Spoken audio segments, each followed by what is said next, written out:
Hello everyone, welcome to my foundation classes your any time classroom. तो guys अभी चल रहा है हमारा वन लाइनर टेस्ट सीरीज। तो चलिए स्टार्ट करते हैं आज का टेस्ट। तो आज का हमारा पहला क्वेश्चन है, चीड़ के पेड़ से हम लोग कौन सा तेल प्राप्त करते हैं? जल्दी बताओ, चीड़ के पेड़ से हम लोग कौन सा तेल प्राप्त करते हैं? बहुत ही आसान सा क्वेश्चन है। चीड़ के पेड़ से हम लोग कौन सा तेल प्राप्त करते हैं? ये करते हैं तारपीन। कौन सा करते हैं? तारपीन तेल आप कहां से प्राप्त करते हो? चीड़ के पेड़ से। ठीक है। अगला क्वेश्चन है, अर्जुन पुरस्कार की राशि कितनी है? अर्जुन पुरस्कार की राशि कितनी होती है ये आपको बताना है। अर्जुन पुरस्कार की राशि कितनी होती है? ये होती है 5 लाख। ठीक है, 5 lakhs होते हैं अर्जुन पुरस्कार की राशि। अगला क्वेश्चन है, टाइटैनिक के मुख्य अभिनेत्री का नाम बताएं। टाइटैनिक फिल्म बहुत ही फेमस फिल्म है, आप सभी जानते हो। अब आपको इसका जो मुख्य किरदार है उनका नाम बताना है। उनका नाम क्या है? उनका नाम है केंट विंसलेट। क्या है नाम उनका? उनका नाम है केंट विंसलेट। ठीक है, केंट विंसलेट ये है टाइटैनिक के मुख्य अभिनेत्री का नाम। अगला क्वेश्चन है, गंगाई कोंडन का उपाधि किसने धारण किया था? ये जब मैं क्वेश्चन करवा रहा था, ठीक है, आपका ऑप्शन के साथ, उस वक्त भी मैंने ये बहुत अच्छे से एक्सप्लेन किया हुआ है।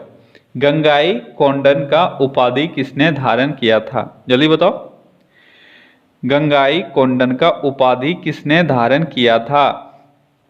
तो देखो, यहाँ गंगाई कोंडन या गंगोई कोंडन कुछ भी आपको मिल सकता है। आपको याद रखना है कि गंग और कोंडन ये दो चीज आपको याद रखना है। तो इस उपाधि को धारण किया गया था राजेंद्र प्रथम के द्वारा। ठीक है, राजेंद्र प्रथम के द्वारा ये उपाधि धारण किया गया था। और ये किस वंश के राजा थे? ये थे चोल वंश के राजा। अगला क्वेश्चन है, लाल बहादुर शास्त्री का जन्म 2 अक्टूबर को किस वर्ष हुआ था? ये आपको बताना है। सबसे पहली बात, 2 अक्टूबर को आप जानते हो गांधी जी का जन्म हुआ था, और इसी दिन लाल बहादुर शास्त्री का भी जन्म हुआ था। ये भी आपको पता होना चाहिए। ठीक है, अब आपको यह बताना है कि लाल बहादुर शास्त्री का 2 अक्टूबर को जन्म किस वर्ष हुआ था? जल्दी बताओ। तो लाल बहादुर शास्त्री का 1904 में जन्म हुआ था। ठीक है, और अगर गांधी जी का पूछा जाए तो 1869। ठीक है, गांधी जी का कब हुआ था? 1869 में, और लाल बहादुर शास्त्री का 1904 में। अगला क्वेश्चन है, एक शाकाहारी को शरीर के लिए आवश्यक फास्फोरस कहां से प्राप्त होता है? मांसाहारी को तो मीट मछलियों से हो जाता है, लेकिन एक शाकाहारी को आवश्यक फास्फोरस कहां से प्राप्त होता है ये आपको बताना है। कहां से प्राप्त होता है एक शाकाहारी को आवश्यक फास्फोरस? जल्दी बताओ। तो एक शाकाहारी को आवश्यक फास्फोरस दूध से यानी मिल्क से प्राप्त होता है। अगला क्वेश्चन है, मैप पर वैसे जगहों को दर्शाने वाली रेखा जहां समान वर्षा होती है। ठीक है, देखो जितना भी आइसोलाइंस है सब आपके लिए इंपॉर्टेंट है। ऐसे मैं अलग से एक वीडियो बना दूंगा आइसोलाइंस का, क्योंकि एग्जाम में यहां से क्वेश्चन हर बार बनते हैं। ठीक है, तो यहां पे अभी मैं पूछ रहा हूं जहां पे समान वर्षा होती है, समान वर्षा जहां होती है उसको जोड़ने वाली रेखा को क्या कहते हैं? क्या कहते हैं उसको? उसको कहते हैं एसो हाइट। ठीक है, आप याद रखना, हाइट से, हाइट अगर है तो इसका मतलब क्या हुआ? इसका मतलब हुआ समान वर्षा। ठीक है, आइसो हाइट। आइसो हाइट वैसे रेखाओं को कहते हैं जो मैप पे समान वर्षा वाली जगहों को जोड़ती है। अगला क्वेश्चन है, आकस्मिक निधि का संबंध किस अनुच्छेद से है? आकस्मिक निधि, ठीक है, आकस्मिक निधि का संबंध किस अनुच्छेद से है? 3 निधियां हैं टोटल। ठीक है, उसमें से आपको आकस्मिक निधि का अनुच्छेद बताना है। तो ये है आर्टिकल कौन सा? जल्दी बताओ। आर्टिकल 267। कौन सा है? 267। ठीक है, 267 ये आर्टिकल संबंधित है आकस्मिक निधि से। अब आप सभी कमेंट में मुझे ये बताओ, लोक लेखा निधि, ठीक है, या लोक निधि का संबंध किस अनुच्छेद से है? ये आपको बताना है, लोक निधि का संबंध। अगला क्वेश्चन है, हैवी व्हीकल फैक्ट्री कहां स्थित है? हैवी व्हीकल फैक्ट्री कहां स्थित है ये आपको बताना है। हैवी व्हीकल्स फैक्ट्री ये कहां स्थित है? ये स्थित है अवाडी में। कहां स्थित है? अवाडी। ये अवाडी कहां है? ये तमिलनाडु में। ठीक है, आवाडी तमिलनाडु में हैवी व्हीकल्स फैक्ट्री स्थित है। अगला क्वेश्चन है, भारत में निर्मित प्रथम कंप्यूटर का नाम क्या है? आपको उस कंप्यूटर का नाम बताना है जो भारत में निर्मित है। तो भारत में निर्मित प्रथम कंप्यूटर का नाम था सिद्धार्थ। क्या नाम था? सिद्धार्थ। ठीक है, सिद्धार्थ था भारत में निर्मित प्रथम कंप्यूटर का नाम। अगला क्वेश्चन है, भारत सेवक समाज की स्थापना किसने की थी? भारत सेवक समाज की स्थापना किसने की थी? जल्दी बताओ। भारत सेवक समाज की स्थापना किसने की थी? Servant society of India, English में इसको बोलते हैं सर्वेंट सोसाइटी ऑफ इंडिया। इसकी स्थापना किसके द्वारा की गई थी? ये की गई थी गोपाल कृष्ण गोखले के द्वारा। किसके द्वारा? गोपाल कृष्ण गोखले। ठीक है, गोपाल कृष्ण गोखले। अब आप सभी कमेंट में मुझे ये बताओ कि किस वर्ष भारत समाज सेवक या भारत सेवक समाज की स्थापना की गई थी? बहुत ही इंपॉर्टेंट है। देखो, दो क्वेश्चन मैंने पूछा है। सबसे पहली बात, लोक निधि का संबंध किस अनुच्छेद से है? जैसे मैंने यहाँ पे आकस्मिक निधि आपको बताया, तो लोक निधि के बारे में मैंने आपसे पूछा। ठीक है, दूसरा क्वेश्चन जो आपको आंसर करना है वो ये है कि भारत सेवक समाज, इसकी स्थापना गोपाल कृष्ण गोखले के द्वारा की गई थी, लेकिन किस वर्ष? ये इस दोनों क्वेश्चन का आंसर आप कमेंट में मुझे करके बताओ।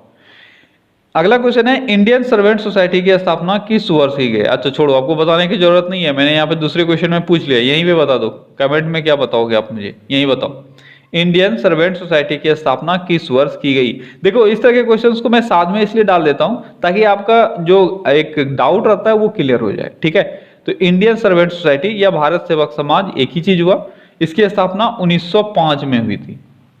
अब आपको कमेंट में ये आंसर नहीं करना है क्योंकि यहाँ पे आपका आंसर हो गया। ठीक है, 1905 में इसकी स्थापना की गई थी। चलो, कहीं और मैं क्वेश्चन पूछ लूंगा आपसे। अगला क्वेश्चन है, हिंदी भारत के संघ की आधिकारिक भाषा कब बनी? हिंदी भारत के संघ की आधिकारिक भाषा, आप जानते हो हमारा कोई भी जो राष्ट्रीय भाषा है वो नहीं है। बहुत बार ये पूछा गया एग्जाम में, भारत का राष्ट्रीय भाषा कौन सी है, और लोगों ने हिंदी मार दिया है। हिंदी हमारा ऑफिशियल लैंग्वेज है, आधिकारिक भाषा है। ठीक है, लेकिन अब आपको ये बताना है कब हमारा ये आधिकारिक भाषा बन गया हिंदी। कब बन गया? जल्दी बताओ। ये बन गया है 1949 में, 1949 में ये हमारा ऑफिशियल लैंग्वेज बन गया। अगला क्वेश्चन है, आधुनिक हिंदी का जनक किसको माना जाता है? आधुनिक हिंदी का जनक किसको माना जाता है? जल्दी बताओ। आधुनिक हिंदी का जनक किसको माना जाता है? यह माना जाता है भारतेंदु हरिश्चंद्र को। किसको? भारतेंदु हरिश्चंद्र। ठीक है, हरिश्चंद्र, भारतेंदु हरिश्चंद्र को आधुनिक हिंदी का जनक माना जाता है। अगला क्वेश्चन है, नेत्रदान में आंख का कौन सा भाग दान किया जाता है? बहुत ही आसान सा क्वेश्चन, आप सभी को आता होगा कि नेत्रदान में आंख का कॉर्निया दान किया जाता है। अगला क्वेश्चन है, शांति निकेतन की स्थापना किसने की थी? शांति निकेतन की स्थापना, जहां पे भी शांति निकेतन आए इससे किसका संबंध है, यह भी आपको पता होना चाहिए। शांति निकेतन की स्थापना रविंद्रनाथ टैगोर के द्वारा की गई थी। ठीक है, रविंद्रनाथ टैगोर। ठीक है, रविंद्रनाथ टैगोर ने शांति निकेतन की स्थापना की थी। अगला क्वेश्चन है, भारत के प्रथम क्रिकेट कप्तान कौन थे? भारत के प्रथम क्रिकेट कप्तान कौन थे? जल्दी बताओ। भारतीय टीम के प्रथम कप्तान कौन थे? ये थे सीके नायडू। सीके नायडू। ठीक है, सीके नायडू थे प्रथम इंडियन क्रिकेट कैप्टन। अगला क्वेश्चन है, गोवा किस नदी के किनारे स्थित है? गोवा किस नदी के किनारे स्थित है? जल्दी बताओ, आसान सा क्वेश्चन है, बहुत टफ नहीं है, आप सभी को आना चाहिए। गोवा किस नदी के किनारे स्थित है? बहुत बार पूछा गया है, किस नदी के किनारे स्थित है गोवा? जल्दी बताओ।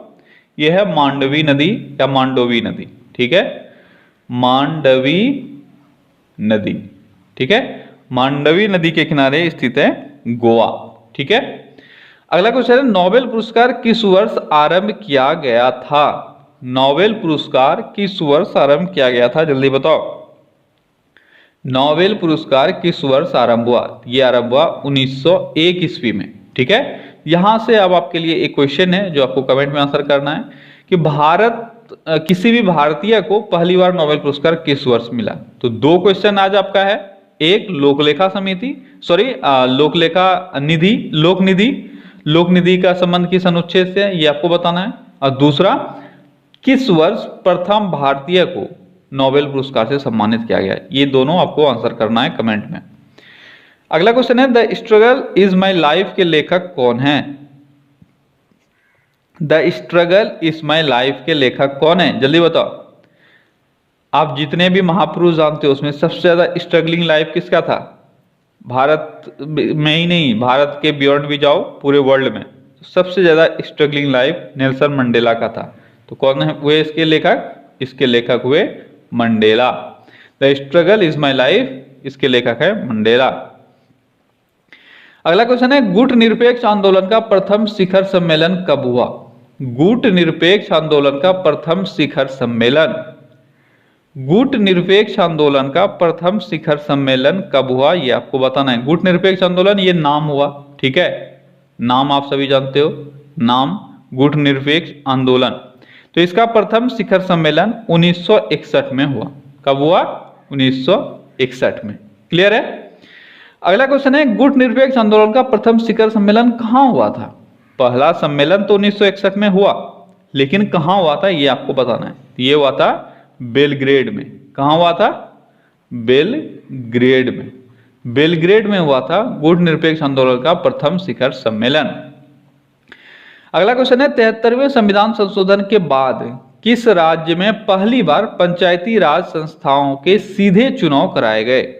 73वां संविधान संशोधन हुआ, इसके बाद किस राज्य में पहली बार पंचायती राज संस्थाओं के लिए सीधा चुनाव हुआ था, जल्दी बताओ। आसान सा क्वेश्चन है। तो ये है एमपी, मध्य प्रदेश, ठीक है। अगला क्वेश्चन है, 73वां संविधान संशोधन किस वर्ष हुआ था। 73वां संविधान संशोधन किस वर्ष हुआ था, जल्दी बताओ। देखो ये सब क्वेश्चन अगर वन लाइनर में आपने कर लिया, इसका मतलब एग्जाम में आपका कभी गलती नहीं होगा। और अगर वन लाइनर में आपने नहीं किया, यानी आप आपको डाउट है, इसका मतलब आप एग्जाम में भी गलत करके आओगे, ठीक है। इसलिए ऐसे क्वेश्चंस को आपको 100% आंसर के साथ आगे बढ़ना है। 73वां संविधान संशोधन किस वर्ष हुआ, ये 1992 में। कोई डाउट का कोई सवाल ही नहीं है, इसमें ऑप्शन का कोई जरूरत ही नहीं है। अगर आप ये सोच रहे हो अगर ऑप्शन रहता तो आप कर लेते, तो ये आपकी गलतफहमी है।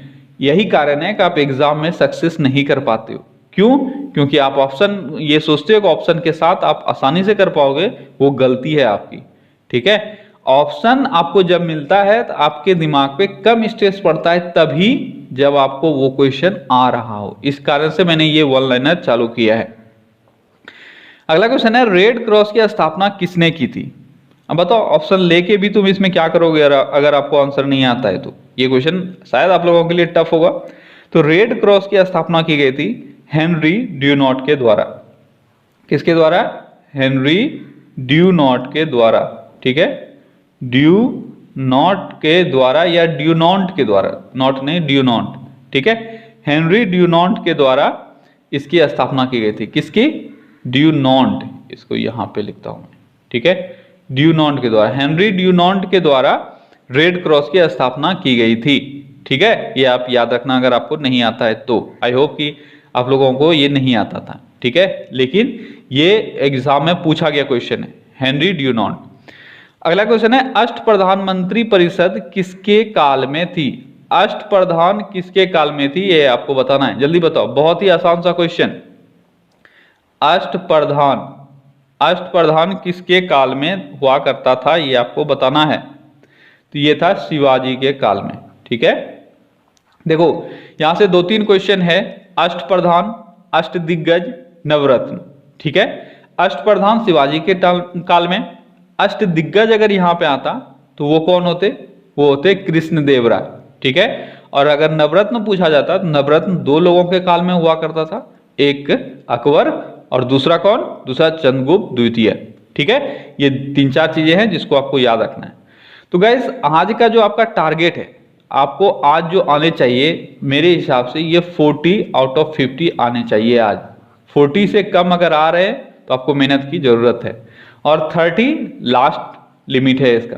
ठीक है, 30 से नीचे तो आपको आने ही नहीं चाहिए, लेकिन 40 से एबव जिसको है उसका अच्छा तैयारी है। ठीक है, चलिए बढ़ते हैं अगले क्वेश्चन की तरफ। अगला क्वेश्चन है, दिल्ली सल्तनत के किस शासक ने सुल्तान की उपाधि धारण नहीं की थी?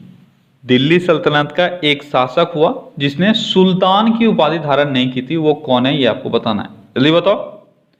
दिल्ली सल्तनत का कौन वो शासक था जिसने सुल्तान की उपाधि धारण नहीं की थी? तो ये एक ही इंसान था, ये था कुतुबुद्दीन ऐबक। ठीक है, कुतुबुद्दीन ऐबक जो दिल्ली सल्तनत का संस्थापक है, उसने सुल्तान की उपाधि धारण नहीं की थी क्योंकि वो लोग गुलाम हुआ करता था और इसने अपने आप को सुल्तान की उपाधि से नहीं सुशोभित किया। अगला क्वेश्चन है, भविष्य का ईंधन किसको कहते हैं? बहुत ही आसान सा क्वेश्चन, साइंस में इससे आसान क्वेश्चन नहीं हो सकता क्योंकि ये इतना बार रिपीट हुआ है कि हर किसी को आता है। भविष्य का ईंधन ये कहा जाता है हाइड्रोजन को। किसको कहा जाता है? हाइड्रोजन को कहा जाता है भविष्य का ईंधन। अगला क्वेश्चन है, मनुष्य जब सांस लेता है तब लगभग कितना डेसिबल शोर होता है? मनुष्य जब सांस लेता है तब कितना डेसिबल शोर होता है? तो यह है अप्रॉक्स 10 डेसिबल। 10 डेसिबल का शोर होता है मनुष्य जब सांस लेता है तो। अगला क्वेश्चन है, तंबाकू का भारत में सबसे बड़ा उत्पादक राज्य? तंबाकू का भारत में सबसे बड़ा उत्पादक राज्य कौन सा है ये आपको बताना है। तंबाकू का भारत में सबसे बड़ा उत्पादक राज्य है आंध्र प्रदेश। ठीक है, आंध्र प्रदेश। आंध्र प्रदेश सबसे बड़ा उत्पादक राज्य है तंबाकू का। आपको याद कैसे रहेगा? अगर याद नहीं है तो याद रखना कि तंबाकू ये एक नशीला पदार्थ है। ठीक है, तो जो अंधा लोग है, ठीक है, उसके खेत में क्या उपजाया जा रहा है ये उसको भी नहीं पता। ठीक है, तो अंधा मतलब अंधा, अंधा है, इस कारण से इसके खेत में तंबाकू का बहुत अधिक उत्पादन होता है, लेकिन इसको पता ही नहीं है। तो तंबाकू का उत्पादन कहां, किस राज्य में सबसे ज्यादा होगा? जो राज्य अंधा है, यानी आंध्र प्रदेश। ठीक है, अगला क्वेश्चन, चिश्ती संप्रदाय की स्थापना किसने की थी? चिश्ती संप्रदाय की स्थापना किसने की थी? चिश्ती संप्रदाय की स्थापना जल्दी बताओ। चिश्ती संप्रदाय की स्थापना ख्वाजा मुइनुद्दीन चिश्ती के द्वारा की गई थी। किसके द्वारा? ख्वाजा, ठीक है, ख्वाजा मुइनुद्दीन या मोइनुद्दीन, ठीक है, मोइनुद्दीन चिश्ती। ठीक है, ख्वाजा मोइनुद्दीन चिश्ती, ख्वाजा मोइनुद्दीन चिश्ती, इन्होंने चिश्ती संप्रदाय की स्थापना की। अगला क्वेश्चन है, बहमनी साम्राज्य का अंतिम शासक कौन था? बहमनी साम्राज्य का अंतिम शासक, तो बहमनी साम्राज्य का अंतिम शासक हुआ कलीमुल्ला। कौन हुआ? कलीमुल्ला। कलीमुल्ला हुआ बहमनी साम्राज्य का अंतिम शासक। ठीक है, कलीमुल्ला। अगला क्वेश्चन है, पाल वंश के संस्थापक कौन थे? पाल वंश के संस्थापक कौन थे? देखो, मैं आज आपको एक होमवर्क देता हूं, किसी भी वंश का, जितना भी वंश है, इसका संस्थापक और अंतिम शासक ये आप याद कर ही लो। ठीक है, मैं बीच बीच में एक एक क्वेश्चन यहां से डालते रहता हूं क्योंकि एग्जाम में भी कभी भी किसी का भी आपसे पूछ लिया जाता है। तो जैसे मैंने आज 2 पूछ लिया आपसे, बहमनी साम्राज्य का अंतिम शासक कलीमुल्ला, आपको आता था तो अच्छी बात है, नहीं आता है तो याद करो। और पाल वंश का संस्थापक बहुत बार एग्जाम में पूछा गया है, ये कौन है? ये है गोपाल। गोपाल है पाल वंश का संस्थापक। तो आज के आज आप क्या करोगे? जितना भी साम्राज्य है, जितना भी वंश है, इसका संस्थापक और अंतिम शासक, ये आपको आज के आज याद कर लेना है। ठीक है, और मुझे पता है कि आपके अंदर ये स्टेमिना है कि आप अगर कुछ सोच लो कि आज मुझे करना है तो आप कर पाओगे। ठीक है, देखो, अगर आपके अंदर कंपटीशन का एक वो जज्बा है तो आप कुछ भी कर सकते हो। मुझे ये पता है कोई भी स्टूडेंट वीक नहीं होता है। वीक उसको उसका एक जो कायरता बोलते हैं ना, वो बनाता है, और एक लेजीनेस बनाता है, मैं कर लूंगा बाद में, ये चीज उसको वीक बनाता है। वीक कोई नहीं है, सबके अंदर इतनी क्षमता है ना, वो अगर चाह ले मुझे आज ये करना है तो करना है, अगर आप ये सोच लो ना तो देखो आप सबसे आगे निकल जाओगे, क्योंकि आप वीक हो ही नहीं, आपके अंदर वो हिम्मत है, बस आपको उसको यूज करना है। ठीक है, तो आज आप सभी का टारगेट है, दूसरे लोग क्या करते हैं आपको नहीं मतलब, आपने अगर अभी तक याद नहीं किया है तो उससे भी मतलब नहीं है, क्योंकि जब जागो तभी सवेरा। आज आपको क्या करना है, जितना भी वंश है उसका संस्थापक और अंतिम शासक याद हर हालत में करना ही करना है। ठीक है, यह है आपका आज का होमवर्क। चलिए बढ़ते हैं अगले क्वेश्चन की तरफ। अगला क्वेश्चन है, भारत का फिल्म प्रशिक्षण संस्थान कहाँ स्थित है? भारत का फिल्म प्रशिक्षण संस्थान कहाँ स्थित है, ये आपको बताना है। फिल्म प्रशिक्षण संस्थान, फिल्म प्रशिक्षण संस्थान ये पुणे में स्थित है। कहाँ स्थित है? पुणे, महाराष्ट्र में है फिल्म प्रशिक्षण संस्थान। अगला क्वेश्चन है, सुनील गावस्कर को नाइटहुड की उपाधि किसने दी थी? सुनील गावस्कर को दिया गया था नाइटहुड की उपाधि। आपसे ये क्वेश्चन भी पूछा जा सकता है कि निम्न में से कौन सी उपाधि सुनील गावस्कर को दी गई थी? तो नाइटहुड की उपाधि आपको ये बताना है कि किसने दिया था, जल्दी बताओ। तो ये दिया गया था महारानी एलिजाबेथ के द्वारा, एलिजाबेथ द्वितीय। ठीक है, महारानी एलिजाबेथ द्वितीय के द्वारा सुनील गावस्कर को नाइटहुड की उपाधि दी गई थी। अगला क्वेश्चन है, मधुशाला के रचनाकार कौन है? इतना फेमस ये मधुशाला है और इसको तो अमिताभ बच्चन ने बहुत अधिक फेमस कर दिया है, क्योंकि वो जहां भी जाते हैं मधुशाला से 4 पंक्ति वो सुना देते हैं। तो जिनको नहीं भी आता था उन सभी को आ चुका है मधुशाला किनकी रचना है। तो ये अमिताभ बच्चन के पिताश्री हरिवंश राय बच्चन का रचना है। ठीक है, किसका है? हरिवंश, हरिवंश राय बच्चन। ठीक है, हरिवंश राय बच्चन का रचना है मधुशाला। अगला क्वेश्चन है, कालाजार के रोग वाहक का नाम बताएं। कालाजार के रोग वाहक का नाम आपको बताना है, जल्दी बताओ। कालाजार का रोग वाहक यह है बालू मक्खी। ठीक है, बालू मक्खी, बालू मक्खी, बालू मक्खी या इसको सिटका मक्खी भी बोलते हैं। ठीक है, आप ये भी लिख लो, सिटका मक्खी, सिटका मक्खी या बालू मक्खी। सिटका नहीं, सिकटा, उल्टा हो गया। ठीक है, सिकटा मक्खी भी इसको कहा जाता है, सिकटा। ठीक है, सिकटा मक्खी, सिकटा मक्खी या बालू मक्खी, ये किसका वाहक है? कालाजार रोग का। क्लियर है?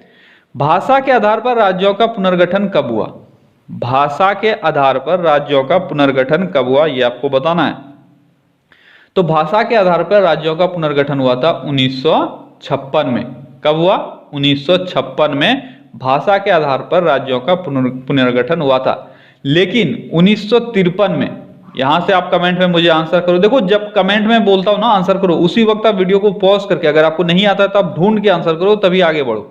ठीक है, ये एक अच्छा स्टूडेंट का लक्षण होता है कि आपसे जब जो पूछा जाए आप उसी वक्त उसको आंसर करो। इसलिए मैं बोलता हूं ना कि आपके अंदर वो जज्बा होनी चाहिए कि हमको अभी करना है। अगर ये जज्बा है तो आपको कोई पीछे नहीं छोड़ सकता है। तो अभी आप कमेंट में मुझे ये बताओ, 1953 में एक राज्य का गठन हो गया था, भाषाई आधार पर ही एक राज्य का 1953 में गठन हो गया था। वो राज्य कौन सा है? अगर आपको आता है बहुत अच्छी बात है, नहीं आता तो अभी कभी सर्च करो आप कहीं और इसको आंसर मुझे बताओ। ठीक है, भाषा के आधार पर पुनर्गठन, राज्यों का पुनर्गठन आरंभ जो हुआ वो 1956 में हुआ, लेकिन किसी कारणवश 1953 में ही एक राज्य का गठन हो चुका था। तो वो कौन सा राज्य है? अगला क्वेश्चन है, बिच्छू के डंक में कौन सा अम्ल होता है, ये आपको बताना है। बिच्छू के डंक में कौन सा अम्ल होता है? ये होता है फॉर्मिक एसिड। कौन सा होता है? Formic acid. ये होता है बिच्छू के डंक में। देखो, लाल चींटी आपसे पूछा जाए, बिच्छू पूछा जाए, ये सब के डंक में क्या होता है? ये सब के डंक में होता है फॉर्मिक एसिड। यहां तो मैंने बिच्छू डाला, अगर चींटी भी पूछे तो भी आपका आंसर फॉर्मिक एसिड ही होगा। अगला क्वेश्चन है, घास में कौन सा अम्ल पाया जाता है? घास में कौन सा अम्ल पाया जाता है? ये पाया जाता है बेंजोइक एसिड। ठीक है, ये सारा इंपॉर्टेंट है साइंस से आपका। बेंजोइक एसिड ये घास में पाया जाता है। देखो, घास अगर पूछा जाए, पत्ता आपसे पूछा जाए, ठीक है, जो लीव्स होते हैं, ठीक है, कौन सा एसिड उसमें पाया जाता है? तो बेंजोइक एसिड पाया जाता है। अगला क्वेश्चन है, फिटकरी में कौन सा अम्ल होता है? फिटकरी आप सभी जानते हो, ठीक है, पुराने जमाने में इसको यूज किया जाता था। जो बार्बर लोग हैं वो लोग यूज करते थे शेविंग करने के बाद। अब तो लोशन यूज होता है, लेकिन तभी फिटकरी बहुत अधिक यूज होता था। आप सभी ने देखा होगा। तो फिटकरी में कौन सा अम्ल होता है, ये आपको बताना है। फिटकरी में कौन सा अम्ल होता है? तो ये होता है नाइट्रिक एसिड। कौन सा होता है? नाइट्रिक अम्ल। ठीक है, ये होता है फिटकरी में। फिटकरी या सोरा अगर आपसे भी पूछा जाए, सोरा, उसमें भी नाइट्रिक एसिड ही होता है। ठीक है, अगला है इमली में कौन सा अम्ल पाया जाता है? तो ये होता है टारटेरिक। ठीक है, टारटेरिक एसिड ये होता है इमली में। इमली और अंगूर, इमली और अंगूर इन दोनों में अगर आपसे पूछा जाए तो टारटेरिक एसिड होगा। अगला है दूध में कौन सा अम्ल पाया जाता है? एग्जाम में सबसे ज्यादा रिपीटेड, ये होता है लैक्टिक एसिड। इसमें मैं ज्यादा टाइम नहीं दूंगा आपको सोचने का, लैक्टिक एसिड, क्योंकि ये इतना आसान क्वेश्चन है, हर कोई कर पाएगा। अगला क्वेश्चन है मूत्र में कौन सा अम्ल पाया जाता है? मूत्र में कौन सा अम्ल पाया जाता है, कौन सा एसिड पाया जाता है? तो आप सभी को पता है, ये पाया जाता है यूरिक एसिड। इसमें क्या ऐसा था जो आपको नहीं आता है? अगला क्वेश्चन है बोकारो स्टील प्लांट की स्थापना कब हुई? बोकारो स्टील प्लांट की स्थापना कब हुई, जल्दी बताओ। बोकारो स्टील प्लांट की स्थापना 1964 ईस्वी में हुआ। अगला क्वेश्चन, बोकारो स्टील प्लांट की स्थापना किसके सहयोग से हुआ? देखो ये दो तरह के क्वेश्चन ऐसे हैं ना जो बार बार आपको एग्जाम में परेशान करता है। ठीक है, तो यहाँ पे मैं कुछ क्लियर करने का कोशिश करता हूँ, एक दो। ठीक है, तो बोकारो स्टील प्लांट की स्थापना कब हुई? 1964 में। और किसके मदद से हुआ? ये हुआ USSR, यानी रूस के मदद से। ठीक है, USSR, पूर्व सोवियत संघ या रूस, जो भी बोलना है आपको, इसके मदद से बोकारो स्टील प्लांट की स्थापना हुई थी 1964 में। और कहाँ हुई थी अगर ये भी आपसे पूछ लिया जाए, झारखंड में हुआ था बोकारो। ठीक है, आपको पता है। अगला क्वेश्चन है भिलाई स्टील प्लांट की स्थापना कब हुई? भिलाई, अभी आपने बोकारो देखा, अब आप बताओ Bhilai steel plant. Bhilai steel plant की स्थापना हुई थी 1955 में। कब हुई थी? 1955 में। अगला क्वेश्चन है भिलाई स्टील प्लांट की स्थापना किसके सहयोग से हुआ? सेवा नहीं, किसके सहयोग से हुआ? ठीक है, भिलाई स्टील प्लांट की स्थापना किसके सहयोग से हुआ? तो ये भी हुआ USSR, यानी रूस के मदद से भिलाई स्टील प्लांट की भी स्थापना की गई थी। और भिलाई स्टील प्लांट कहाँ है? यह है छत्तीसगढ़ में। अगला क्वेश्चन है राउरकेला स्टील प्लांट की स्थापना कब हुई? राउरकेला स्टील प्लांट की स्थापना कब हुई, जल्दी बताओ। राउरकेला स्टील प्लांट की स्थापना कब हुई? देखो इसमें दो तरह की चीजें आपसे आ सकती है। इसका स्थापना किस वर्ष पूरा हो गया और किस वर्ष चालू हुआ। अगर आपको चालू का पूछा जाए तो ये 1955 हो जाएगा। ठीक है, और अगर आपसे किस वर्ष कंप्लीट हुआ ये पूछा जाए तो ये 1959 हो जाए। दोनों में से कोई एक ही ऑप्शन में आपको रहेगा। ठीक है, राउरकेला स्टील प्लांट जो है यह 1955 से चालू हुआ और 1959 में इसका जो कंप्लीट है वो हुआ। ठीक है, मैंने दोनों इसलिए लिखा दिया राउरकेला का क्योंकि ये दोनों क्वेश्चन एग्जाम में आ चुके हैं। ठीक है, तो 1959 हुआ, कहाँ है ये? ओडिशा में है। और अगला क्वेश्चन आपका है राउरकेला स्टील प्लांट की स्थापना किसके सहयोग से की गई थी? राउरकेला स्टील प्लांट की स्थापना किसके सहयोग से की गई थी? तो ये हो जाएगा जर्मनी के मदद से। ठीक है, जर्मनी के मदद से। आज देखो ये आपका यहाँ पे क्लियर हो रहा है। ठीक है, सारा दुर्गापुर लास्ट है, वो भी आप पढ़ लो। उसके बाद ये आपका 4 पूछा जाता है बार बार एग्जाम में, ये चारों आपका क्लियर हो गया। तो आपने आज सबसे पहले पढ़ा बोकारो, फिर पढ़ा भिलाई, फिर पढ़ा राउरकेला, और अब आप पढ़ने जा रहे हो तो राउरकेला कहाँ है ये भी आपको पता होना चाहिए। ठीक है, कहाँ है ये है ओडिशा में। हाँ, ओडिशा में। ठीक है, ओडिशा में। क्लियर है। अगला क्वेश्चन है दुर्गापुर स्टील प्लांट की स्थापना कब हुई? दुर्गापुर स्टील प्लांट की स्थापना कब हुई, जल्दी बताओ। तो ये हुआ 1956 में। ठीक है, और दुर्गापुर कहाँ है? यह है वेस्ट बंगाल में। वेस्ट बंगाल में 1956 में दुर्गापुर स्टील प्लांट की स्थापना हुई। और अगला क्वेश्चन आपको पता है क्या है कि किसके मदद से की गई थी? किसके मदद से की गई थी? ये की गई थी ब्रिटेन के मदद से। क्लियर है। तो गाइस ये था आज का आपका टॉप 50 क्वेश्चन, जो आई होप कि आपको अच्छा लगा होगा और आपको कुछ सीखने को मिला होगा, आपका बहुत चीज रिवाइज हुआ होगा। ठीक है, चलिए कल फिर से मिलते हैं अगले सेशन में। Till then take care, bye bye.